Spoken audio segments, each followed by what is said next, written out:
everyone. Welcome back inside the UC Health Training Center for another episode of Broncos Now. Team reporter and host Sydney Jones here. And coming up on today's episode, former Broncos outside linebacker DeMarcus Ware will be inducted into the Pro Football Hall of Fame's class of 2023. Plus, we'll take a look at some of the reports surrounding head coach Sean Payton's coaching staff. All that and more coming up.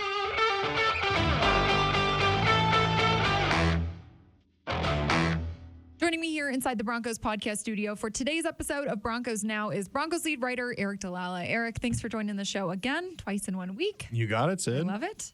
Things have slowed down a bit since the beginning of the week, haven't they? And we got rid of Phil, so that's good. That's true.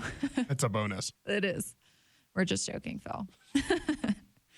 Well, Aric, we do have some exciting news to talk about on today's episode. Former Bronco DeMarcus Ware, he will be inducted into the Pro Football Hall of Fame's class of 2023. I know last year we were kind of, surprised that he didn't get in. So excited to see him, finally get inducted or will be inducted. Yeah, absolutely. DeMarcus, first of all, just great guy, great human being, so much fun to be around, great smile, positive energy. It was always great on the box, like talking after practice, had memorable quotes, and just his leadership in the locker room during that Super Bowl 50 run was so critical. He battled injuries that year after having a 10-sack season and a Pro Bowl berth in 2014, but he was a big piece of that Super Bowl 50 team, and of course got healthy late in the year, was able to come back for that Super Bowl 50 run, had a big play in every single game. He recovers that fumble against the Steelers, plays really well. I think 7 quarterback hits on Tom Brady in the AFC Championship, and then sacks Cam Newton twice in the Super Bowl. So the Broncos don't win the Super Bowl probably without DeMarcus Ware playing the way he did.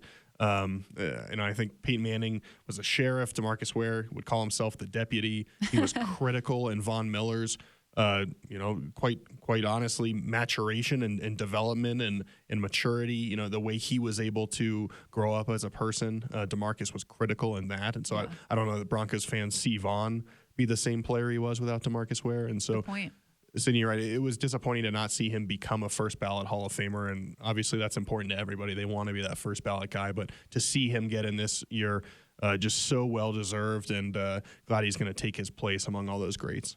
Aric, you mentioned it. He was only here for a short amount of time. Started his career with the Dallas Cowboys, was there for 12 years, but then came here to end his career 3 years with the Broncos here, and a pair of Pro Bowl nods during that time, and went on to win Super Bowl 50, like you mentioned. Why was he so impactful during those, 3 short seasons that he was here for? Yeah, I mean, first of all, good on you to mention that time in Dallas, because he was really good then, and we'd be remiss not to talk about that. And 4 first-team All-Pro nods, I think 3 second-team All-Pros. He was really good. He led the league in sacks twice.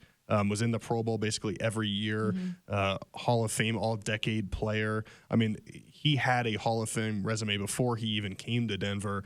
Getting that championship, like you mentioned, kind of capped that off and probably secured his spot in the Hall of Fame. He got into the top 10, but yeah, it's interesting because he was only here 3 seasons, so he's not eligible technically for the Ring of Fame.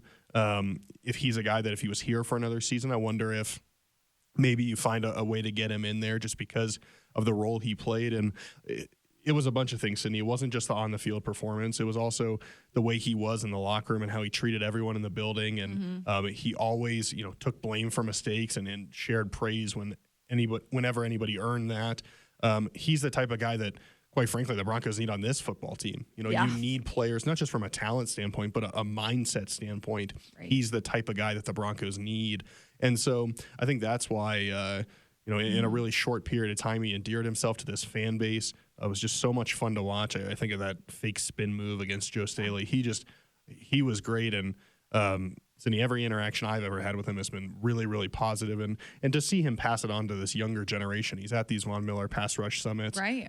He worked here, obviously, briefly as a pass rush consultant. And, to see him jump up in the air and celebrate when Von got a sack, he was just as excited when he got his own. So again, what a great guy and so deserving. What a wonderful person. Yeah, very excited he was able to get in this year. And Aric, I know you wrote a few articles about this induction. So for Broncos country, Broncos fans, if you're looking for more content, you can check that out on denverbroncos.com. Well, Aric, in other Broncos news, I know head coach Sean Payton, he was on the Kay Adams show in Arizona this week at the Radio Row. Prior to the Super Bowl, he said that he's going to take this coaching search a little bit slower, be a little bit more patient when he's putting together this staff. He compared it to, his time back in 2006 with the Saints. kind of doing it a little bit different. What did you think about that? Yeah, I mean, Sydney, we've talked so much, right, about what does the benefit of an experienced head coach have on the organization, and this is a great example. When you're a first-time head coach, you think you've got to make these hires so quickly, or you're going to miss out on who you want. Right. And Sean Payton has done this before, and he's coached for a long time, and he's replaced people on his staff, and so he's learned that you can take your time here a little bit. He said, we're all the way up to the combine, it's possible we find people that belong on this staff. And obviously you're going to want to start with offensive coordinator and defensive coordinator and whoever's going to lead your special teams. And then you kind of go down from there. But to be aware enough to know that, hey, I've done this before, no sweat. I'm going to put a good staff together. I can afford to be patient. I can take my time, make the right decision, find people who are passionate. It's a very, very small example of how being experienced helps. But, Cindy, I think this is just a great example because it shows you that in everything he's got this edge over a first-time head coach. And so whether it's this or planning training camp or how the Broncos are going to travel on the road or what they're going to eat in the cafeteria, all these things, he's done this before. And so he has institutional knowledge. And not just institutional knowledge that's worked and won a Super Bowl and won 7 division titles and led to 9 playoff appearances. So that's why it's exciting to me. Some people might say, oh, he's just being patient. That's great. No, to me, it shows this is a benefit of having a head coach who's done this before. Right. Absolutely.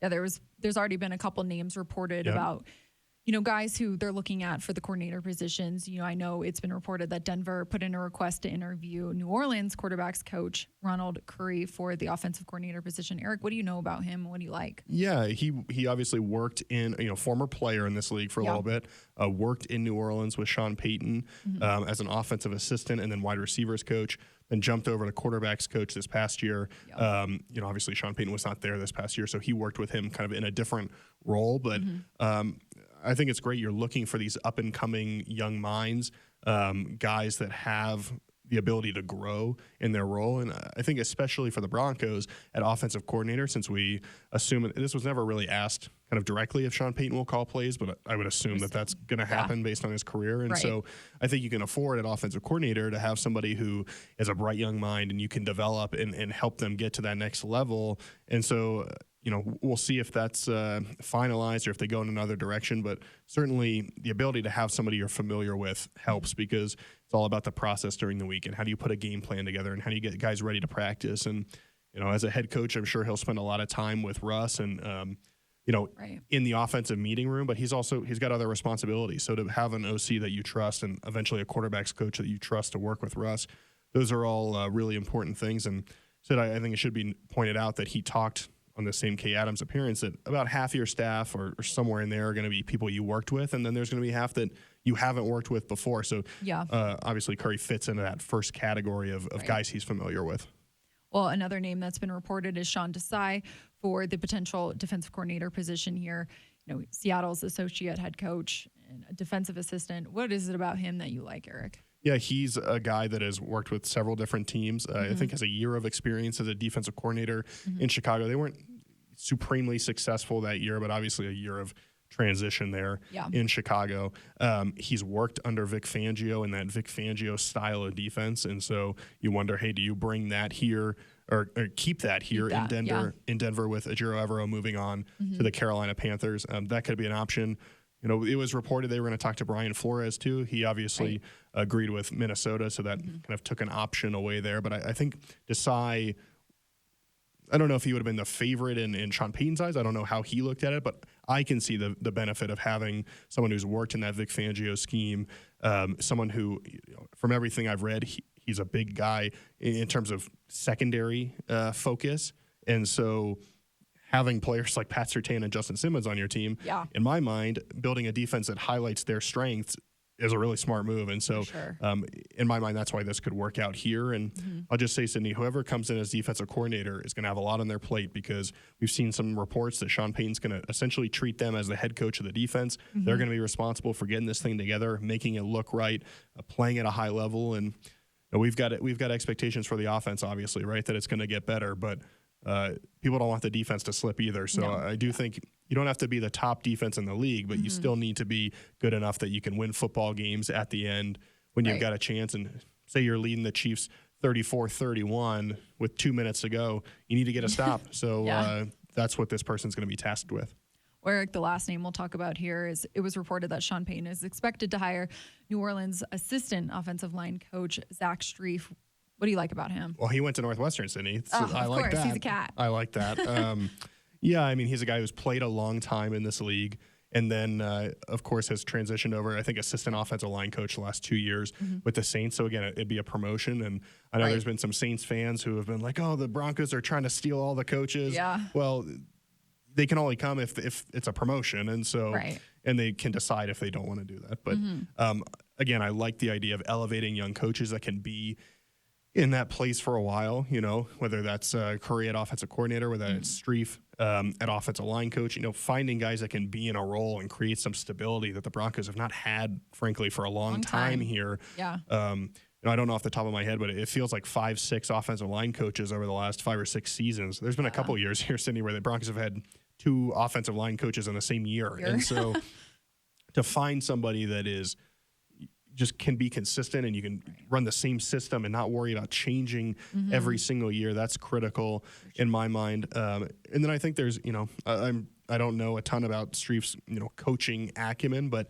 this is a guy who came in the league as a late round draft pick, 7th round, I believe, and carved out a decade-long career as a starter and was just a consistent, capable player.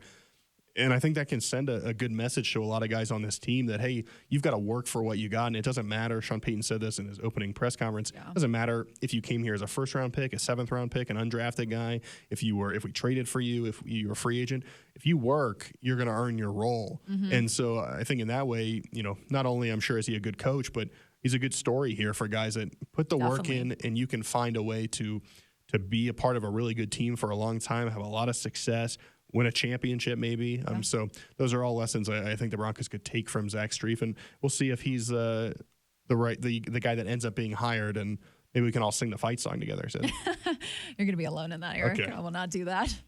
Well, Eric, the Super Bowl's this weekend. Got any big plans? Oh, no. I guess I'll watch. It's hard to watch the Chiefs be in it again. I agree.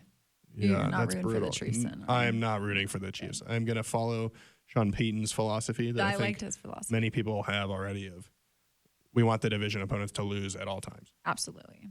Well, go Eagles then. Yeah, go Birds. Well, Eric, appreciate your time today and your insight on the show. See you here next week. Yeah, you got it, Sid. Well, that'll do it for today's episode of Broncos Now, Broncos Country. Thanks so much for tuning in. Make sure to follow the Broncos Podcast Network on Twitter and the Denver Broncos YouTube channel to stay up to date on the latest episodes. I will see you all here next week.